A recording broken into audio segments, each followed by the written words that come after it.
You pay about $4 for a cup of coffee. You drink it in 10 minutes.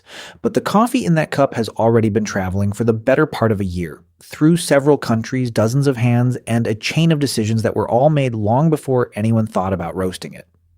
Most of the story is over before the beans ever turn brown. The picking, the washing, the drying, the grading, the ocean crossing in bags stacked inside a steel box. By the time your beans reach a roaster, the hard part, the long part, is finished, and almost none of the people who did it will ever see a coffee shop like yours. Here's the journey your morning hides, and here's the part that should bother you. Where the $4 actually goes. Start with a mistake almost everyone makes. You call it a bean. It isn't. Coffee grows as a fruit, a small red cherry on a shrub, usually on a steep hillside in a band of countries near the equator. Inside each cherry are two seeds. Those seeds are what you drink. So before anything else, a piece of fruit has to be turned into a dry, shippable seed. And that has to happen near the farm, fast, because a wet coffee cherry starts to rot within hours of being picked. This is the first hidden stage, and it sets up everything after it. The cherry is picked, often by hand, one ripe fruit at a time, because on one branch some cherries are ready and some aren't. Then the clock starts.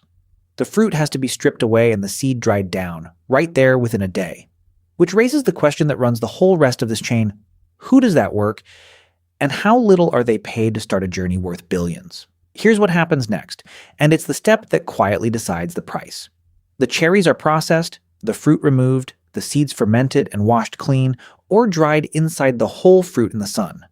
Then the seeds are spread out and dried down to a specific moisture level, low enough that they won't mold on a month-long sea voyage. Now they're not fruit anymore.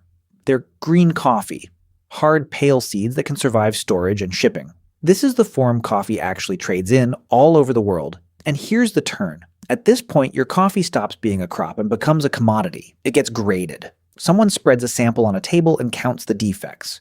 Broken seeds, bug damage, stones. They measure the size. They may taste a brewed sample and score it. That grade, a number, is what sets the price. Not the farmer's effort, not the story on the cafe chalkboard, a defect count, and a score. Most of the world's coffee is priced against a single global benchmark that moves every day on a financial exchange, like oil or wheat. A farmer on a hillside who may never have seen that screen is paid a price set by traders on the other side of the planet. That's the machine you're really buying into, and it's about to put your coffee on a boat. The graded green coffee gets packed for the longest leg of the trip, and even the bag is a decision. Traditionally, it's a sack woven from jute, the rough brown burlap you've seen in a cafe as decoration. That bag breathes, which matters because coffee that can't breathe sweats and spoils. But breathing is also the enemy. Coffee is a seed, and a seed slowly goes stale. It dries out, it fades, it loses the oils that carry flavor. So for coffee that's meant to arrive tasting like something, the jute sack now often hides a sealed plastic liner inside, a barrier bag that locks moisture and freshness in and the sea air out. Then the bags go into a shipping container, and that container crosses an ocean. Slowly. No refrigeration, no rush. Just weeks at sea, a seed sealed against the salt air, riding the same steel box that carries everything else. By the time it lands, months have passed since that red cherry was picked on a hillside. And your coffee still hasn't been roasted. It hasn't even reached the company whose name is on the cup. Here's what people inside the trade understand that the person in line does not. By the time your coffee lands, it has passed through a chain of separate businesses, and each one takes a cut. The farmer, the mill that processed it, the exporter who graded and shipped it, the importer in your country who holds it in a warehouse. The roaster who browns it. The cafe that brews it. 6 links, maybe more. And they do not split the money evenly. The farmer, the person who grew the fruit, waited a whole season, picked it by hand, and started this entire journey, receives one of the smallest shares of the final cup price. Most of your $4 is created after the coffee reaches your own country, in the roasting, the branding, the rent on the cafe, the labor behind the counter, the cup itself. Think about what that means.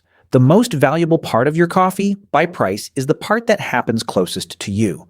The cheapest part is the growing. This is the quiet inversion at the center of the whole business.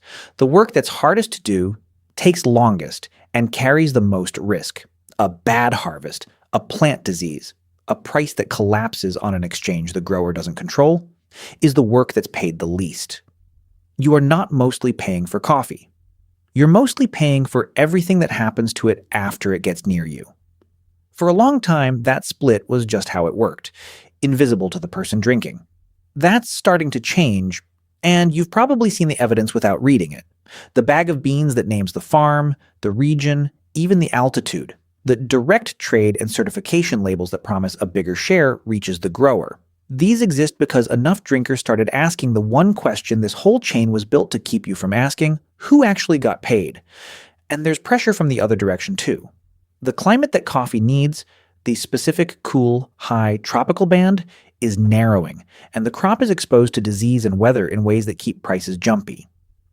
The old model, where the grower absorbs the risk in the smallest share, gets harder to sustain when the growing itself gets harder. The relay still runs. But for the first time, people are looking down the length of it, all the way back to the hillside, and asking whether the split at the far end still makes sense. So tomorrow, when you pick up that cup, hold it for 1 extra second.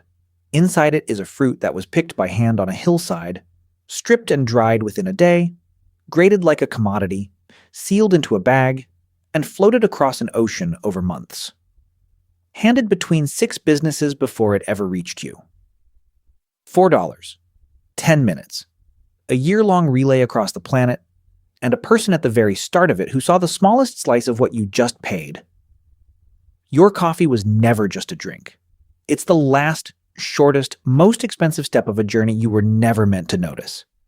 If you like pulling on the thread of an everyday thing until the whole hidden machine comes apart, go watch Why a Banana Costs 19 Cents and Why Your Package Travels 1,000 Miles to Reach You from 10 Miles Away. Same channel, same kind of reveal. Subscribe, and a new one lands every week.